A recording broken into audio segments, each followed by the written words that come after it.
The following Agios-supported podcast is intended for informational and educational purposes only and is not intended as medical advice. Please speak to a healthcare professional before making any treatment decisions.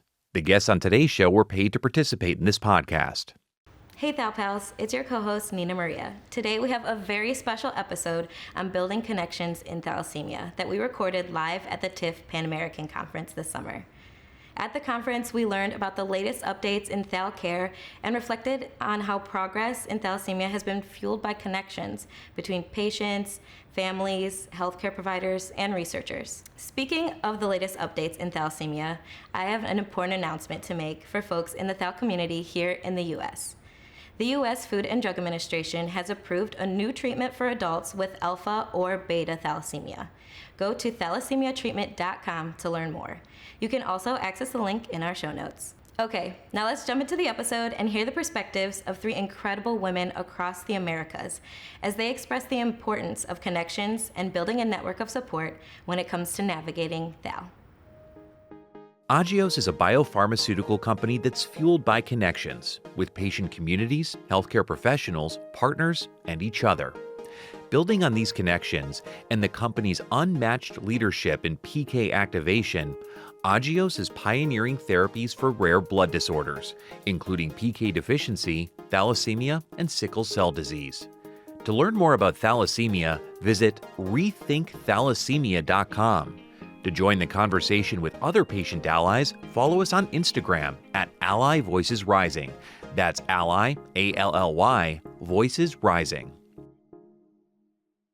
While we're getting set up here, I just want to take a moment for the second year in a row for me, to introduce this very special recording of Thal Pals. And I'll just start with an introduction. My name is Brian Goff. I'm the CEO of Agios Pharmaceuticals. And if you don't know what we do, we're a biotech company based in Boston. We develop medicines for rare diseases. And I must say, we are very, very proud to be focused on thalassemia. So it's a real honor to be here with all of you. And on the trip down, I was just reflecting on some of the discussions that I had at this meeting last year. And Larice, who I'm not sure is in the room, made a really important comment, which I just heard repeated again from Bessie. And that is that for most of the journey, for most people who are now adults with thalassemia, it's all been about surviving to adulthood. And what is so inspiring now is the conversation has shifted. And again, you just heard Bessie repeat the same sentiments. It's now about thriving with life. And how about a round of applause, by the way, for all the speakers who just gave us such inspiration. Really, really amazing. But this has not come easily. And another reflection that you may not realize is this year is the 100th anniversary of thalassemia being known as a disease. It goes back to 1925 with Dr. Thomas Cooley identifying thalassemia, and it was a long, non-linear journey since then. But here we are.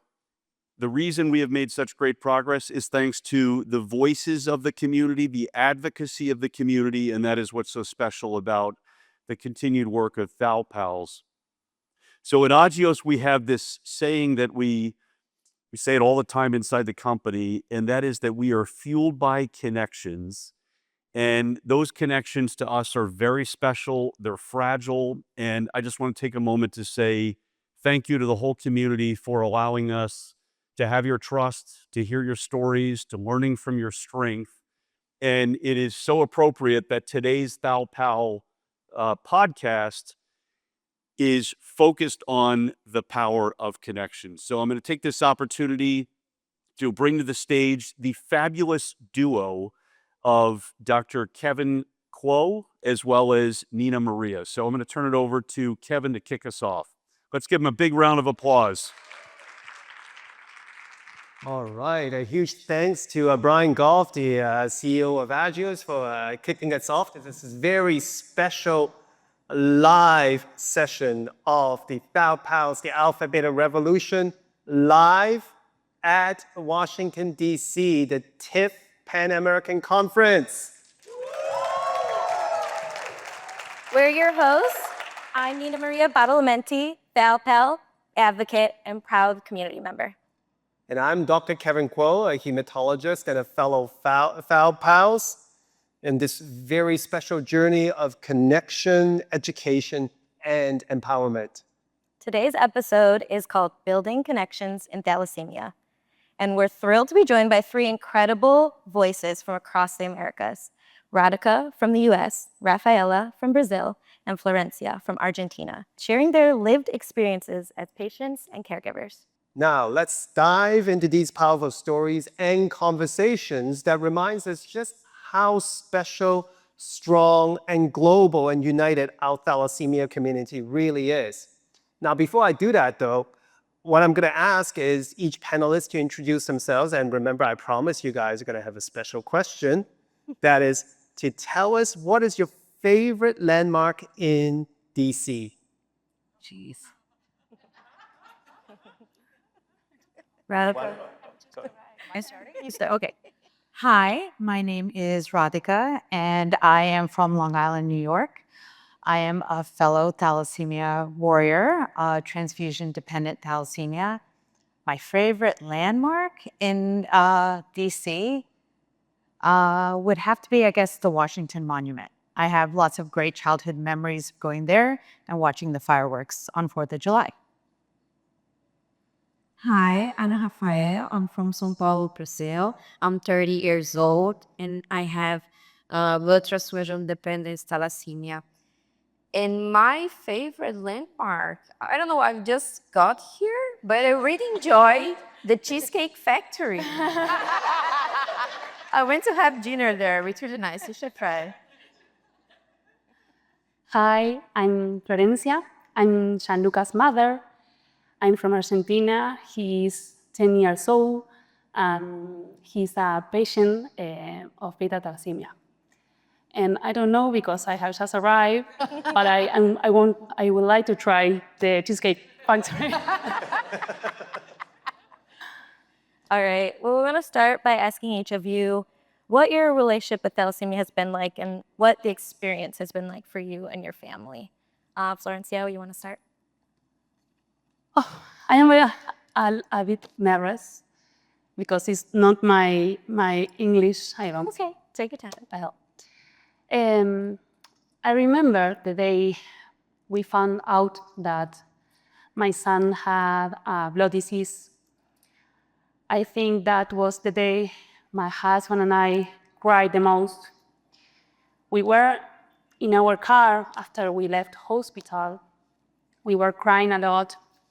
Gianluca was 1 year old. He was a baby, and he was watching us. And I remember I said, okay, that's it. We have to continue. And the first thing we did was to pray. We asked God to give us the strength to help our son cope with his condition. And Gianluca has been always a brave boy. I remember that he didn't cry with the needles, which was very hard for me because I thought, cry, baby, I know it hurts.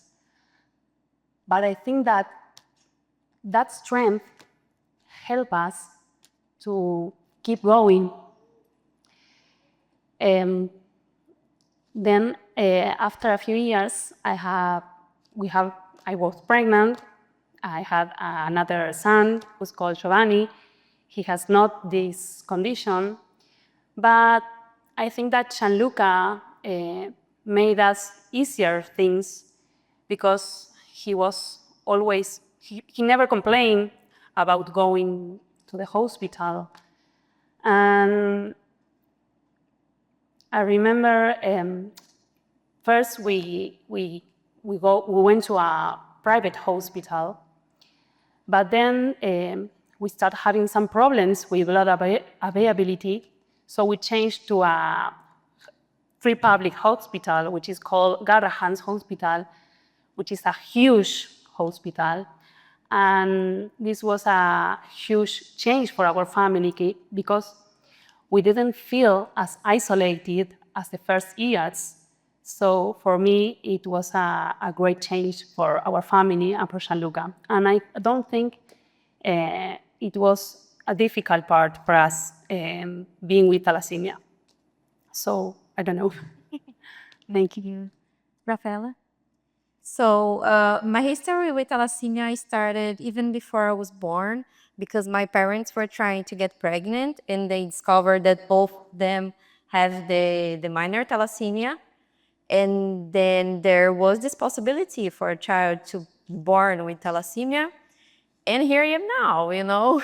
That happens. I was born with thalassemia. I have an older sister that does not have any signs of thalassemia.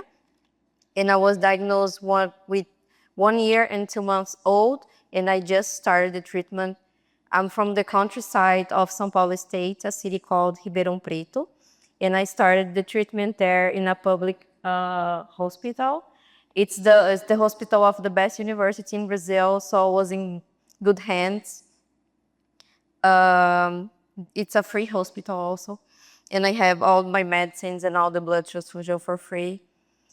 When I moved to São Paulo capital, I was 7 years old, and I kept my treatment in the countryside. So every month I need to travel 6 hours by car to go to the treatment in the countryside. I stayed the whole day doing the blood transfusion, and then I spent the weekend on my home city and went back for more 6 hours traveling to São Paulo to get classes on Monday.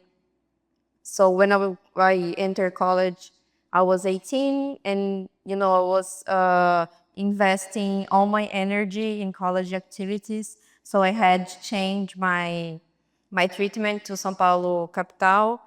That's where I met Sandra, Dr. Sandra there, and I'm still doing. Now I'm 30 years old, and I'm still doing my treatment there. I take 2 to 3 blood units every 3 weeks. And I guess I live a normal life, I travel a lot. I have a job that I really like. I have an accounting graduation.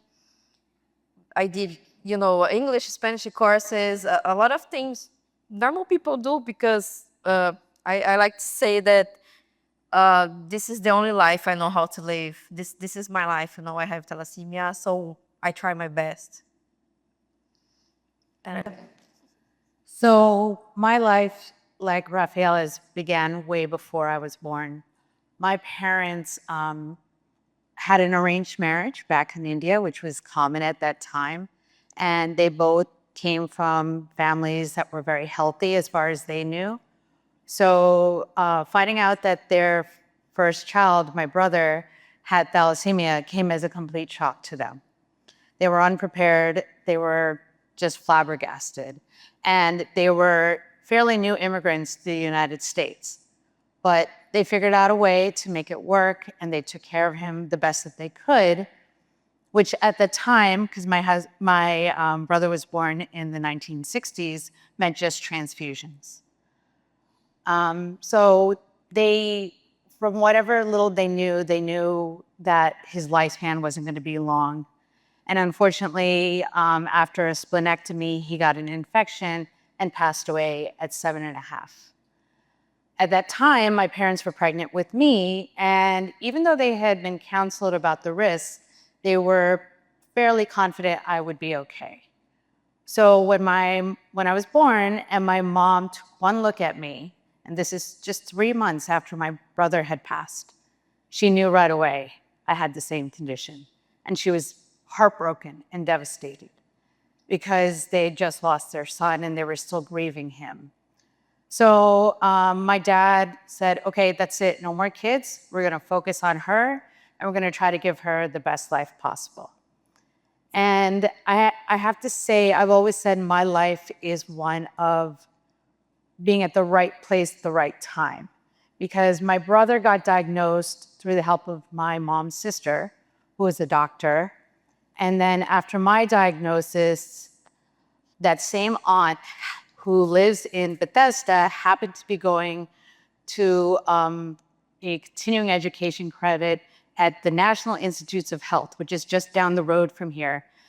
And she saw a study that was recruiting families of children with thalassemia. And they wanted to study the effectiveness of a novel iron chelator called Despo to see if it would extend the life of patients by, controlling the iron overload. So I got enrolled in that when I was 5. And my parents, took a big leap of faith because at that time it had never been tested in children. But they thought, what do we have to lose? We have to try something because we'd already lost their son. So my parents raised me and were very cautiously optimistic. And slowly I started hitting milestones that my brother never did. I made it past 7. I made it to 10. I hit puberty, which no one expected me to. I crossed 5 feet of height, which they didn't expect me to. I graduated high school. I went off to college on my own, much to the chagrin of my father, who was really not happy about that. I actually met and fell in love with my husband, who we've been now married for, I'm trying to do the math, but like 26 years.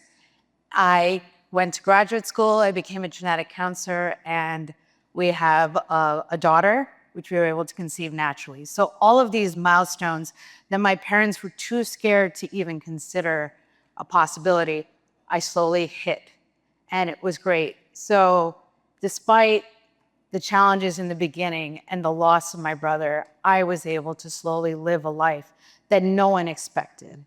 And I remember just always having this shadow over my head that my brother never made it.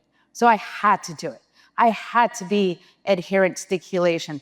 I had to make sure never to miss a blood transfusion because I couldn't make my parents go through that again.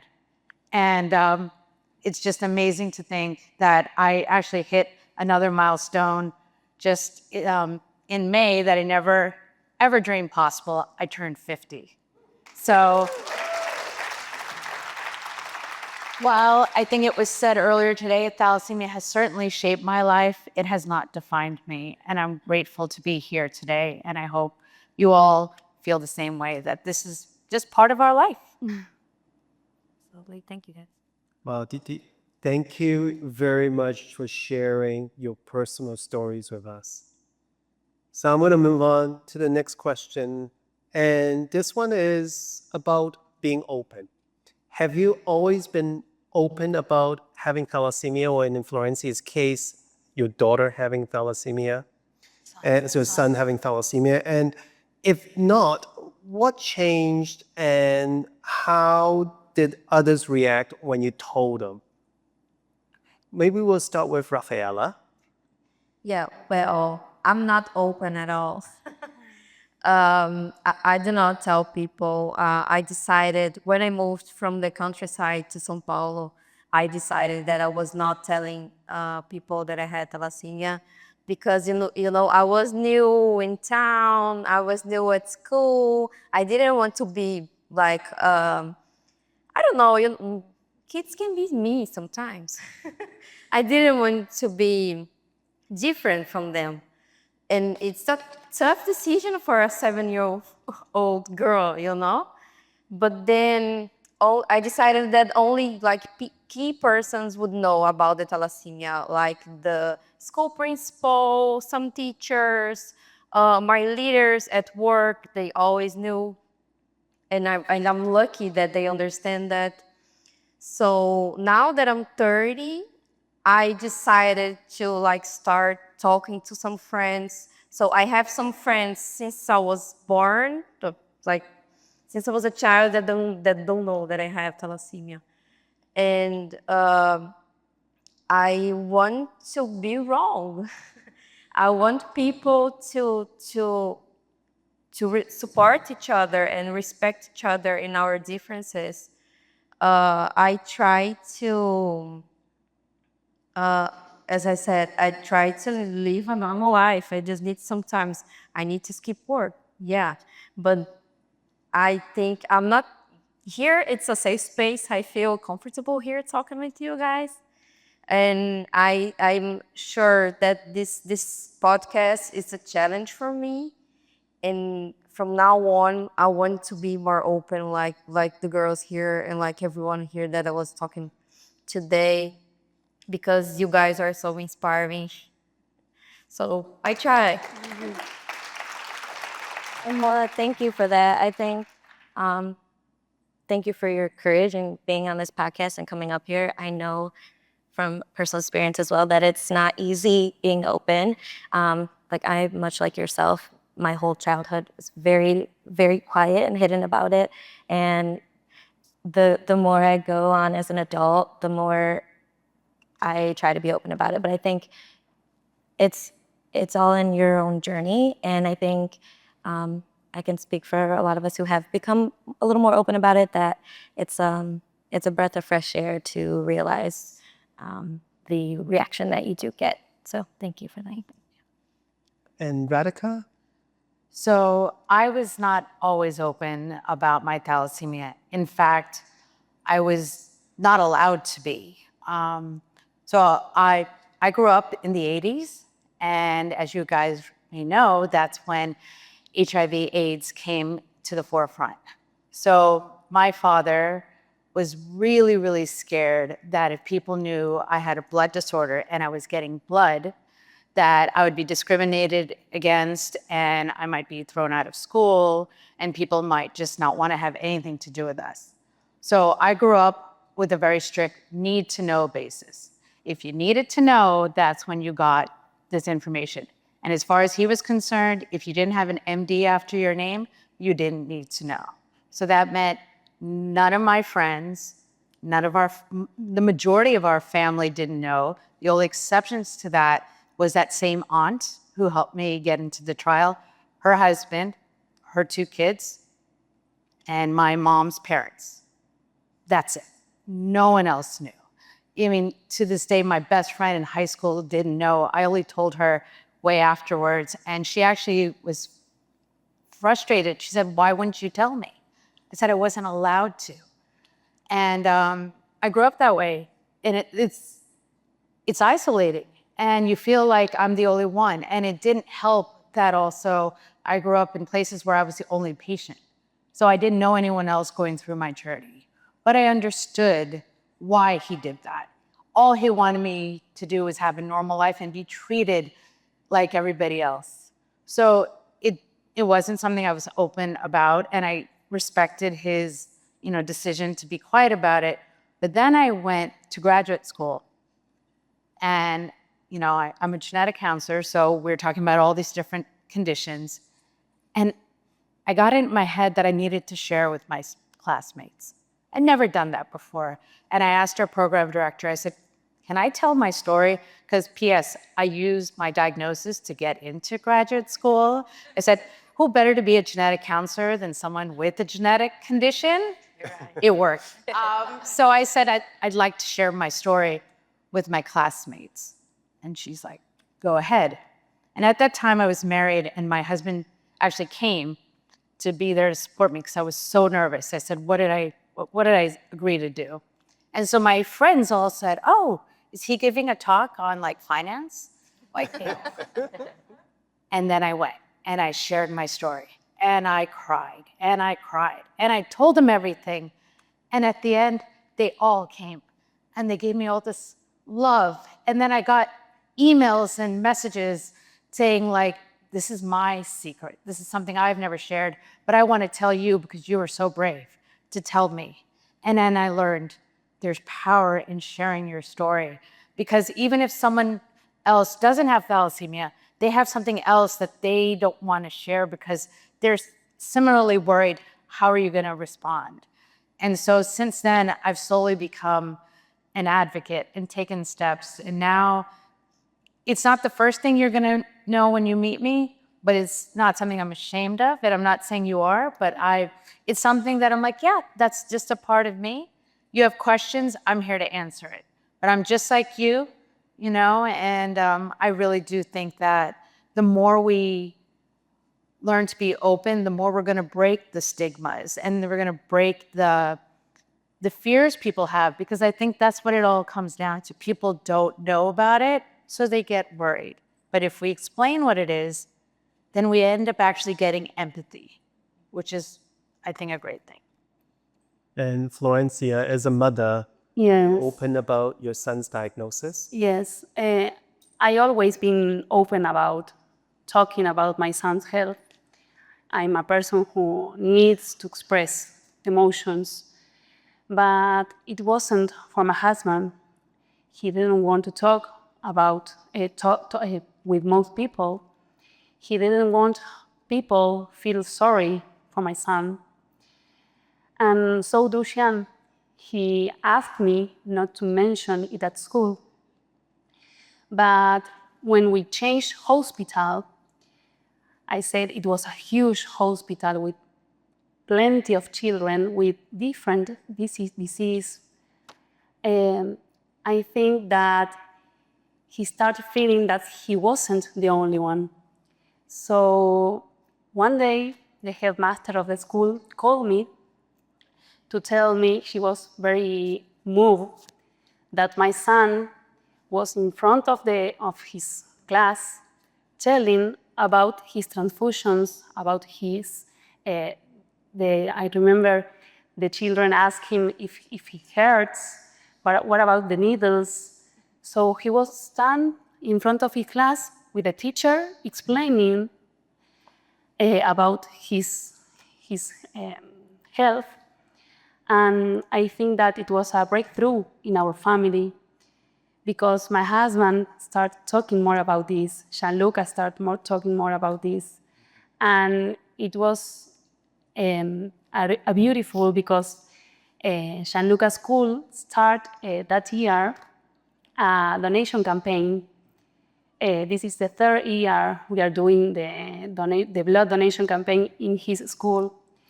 And so the school involves parents, children.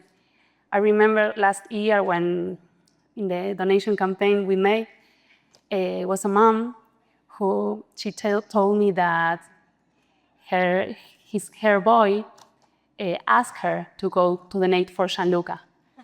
So I think it's very important to explain children, to talk, to share, because you share your son. I know maybe it hurts you. You don't want to be ashamed, but people is very supportive. Family, friends, and people you even don't know. They say, okay, let's go. How's Gianluca? How's the transfusion? So I think for me, it's very important to express emotions because people, it's always supportive.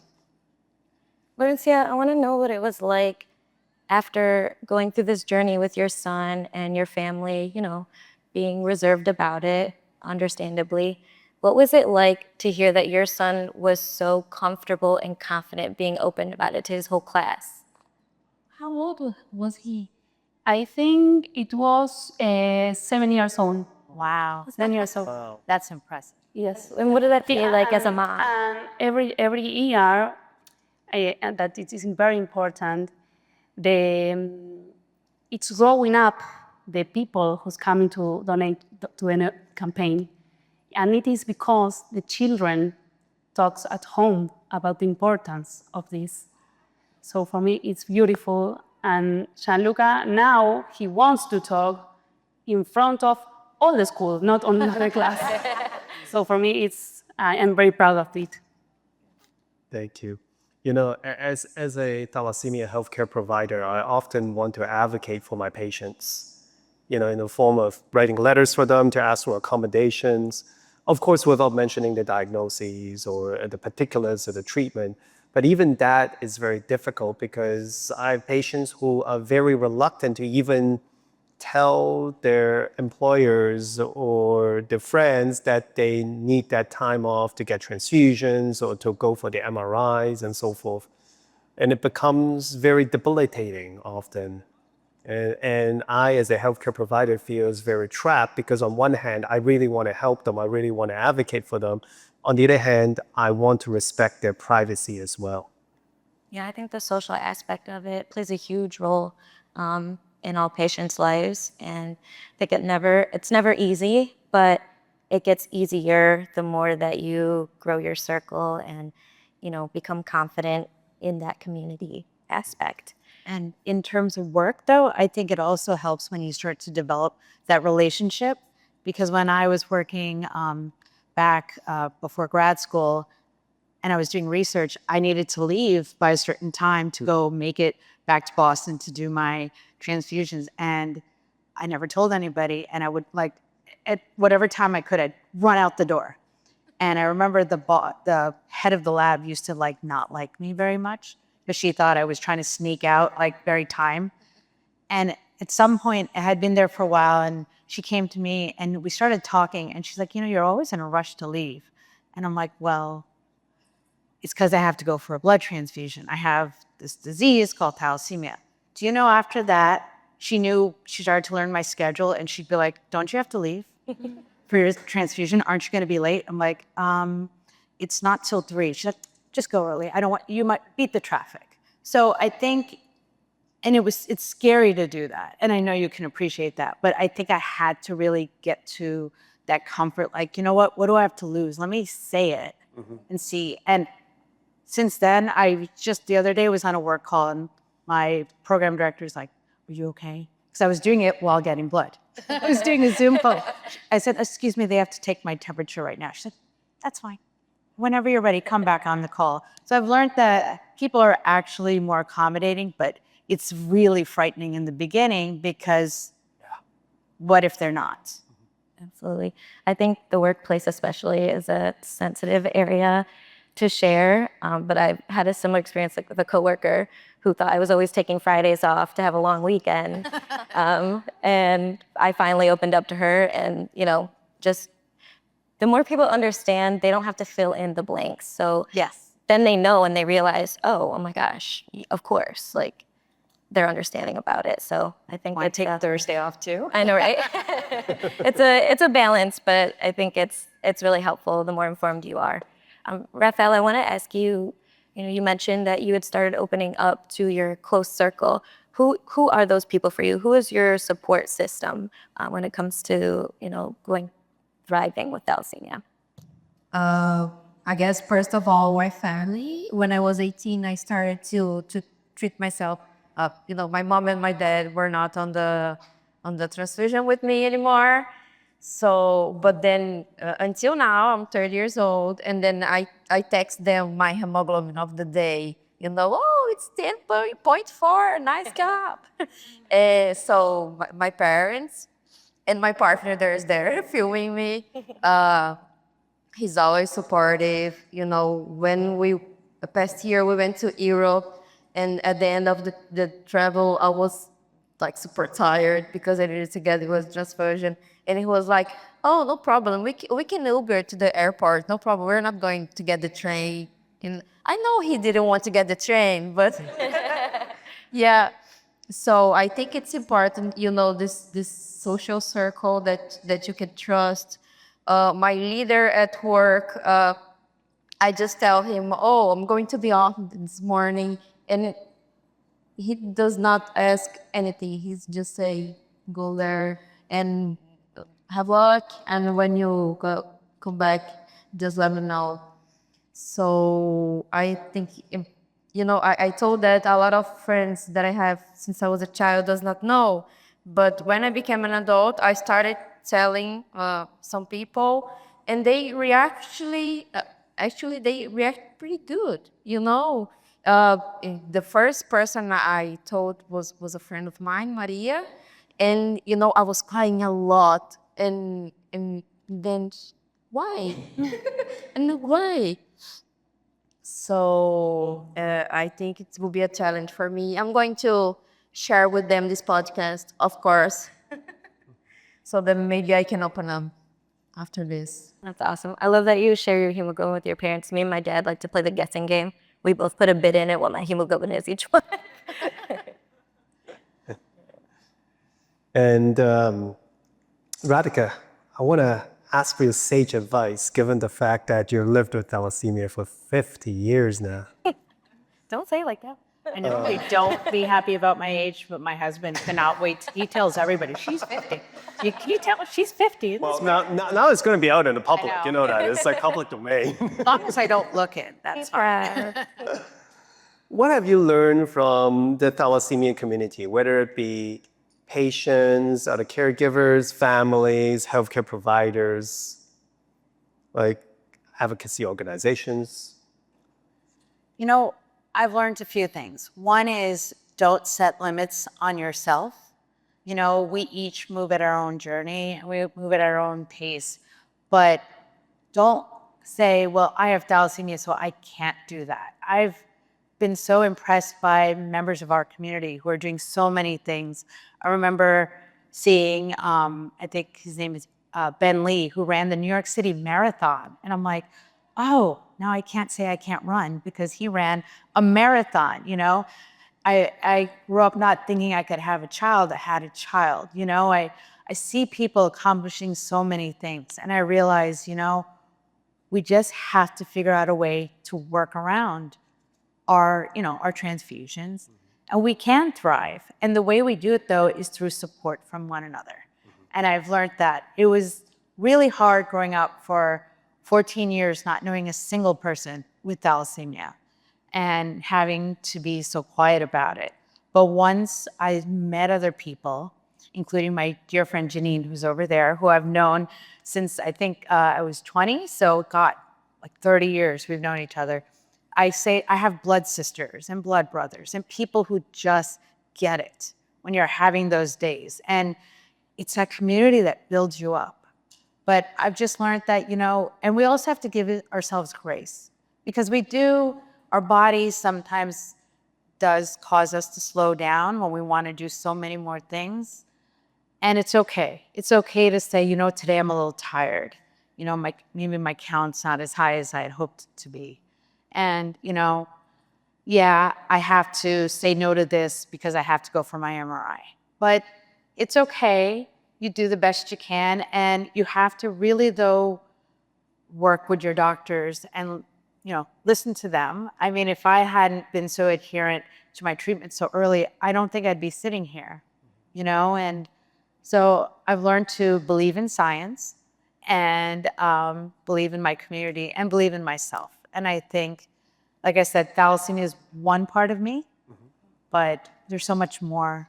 And I'm so grateful for everything that has changed and evolved in this diagnosis. I mean, the idea that we're all up here talking, when not that long ago, it was fatal.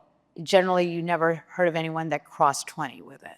Yeah. And that wasn't that long ago. And now look at us now. We have different chelator options. We have gene therapy. I mean, it's just the sky's the limit. And I'm really excited to be living in this time that so much is changing. Awesome, thank you. Florencia, you mentioned that you guys had moved to a larger hospital with other thalassemia patients. Have you connected with those families, and how has that connection helped your journey? Well, you know, life has surprised us because I met a family who has a son with thalassemia in a friend's party. It was through them that we could access to Garrahan's hospital, and we became very close because Agustin is this boy name. He's younger than my son, and he was a baby because he was 3 or 4 years old, and he cried. So one day, my son went with the nurse, and he explained Agustin how to breathe, how to concentrate, just not to cry with the needles. I was crying with his mom, and I think it was very important because they became very closer, very friends, and so do I with his mother. And it's a way to share the burden. So for me, it is important to find, first of all, a place you feel as home. Doctors, doctors are very warm, and families who you can talk about your concerns, your feelings. So for me, it's a beautiful way to on this life to go together with this family and all the families there in the hospital. Well, Florencia, actually, to follow up, I'm going to throw one more question at you. And I want you to talk about your relationship with your healthcare team who manages your son's thalassemia. Yes, they are very warm people. They are people. First, they are people, and then they are doctors. For me, it's very important to find this hospital because really I feel at home. And it's Gianluca, when he has to go to the transfusions, he say, yes, I had transfusions. So he's very happy there. So for me, because I live to the doctors my son's life. So for me, it's all this hospital. That's wonderful to hear. Thank you very much. So before we wrap up, I want to give a very special shout out to Morola, who was a tireless advocate for all people with thalassemia. And of course, we have her daughter, Dina, here today joining us. Dina. Thank you. Sorry if I embarrassed you there. But, well, it was an amazing journey. Thank you very much for taking us through your personal journeys, but also, told us how the community connected with you and how you connected to the larger thalassemia community and those who are supporting you as your journey continues. So thank you very much. Now, this wraps up this a live edition of the Thal Pals, the Alpha Beta Revolution. Thank you to all the panelists again for your honesty, courage, and insights. And thank you everyone here at the TIF Pan American Conference for listening, learning, and continuing to build connections that keep this community strong. Now remember, thalassemia may be rare, but together we're not alone. We'll see you on the next episode of Thal Pals. Until then, stay strong, stay connected, and keep the revolution going.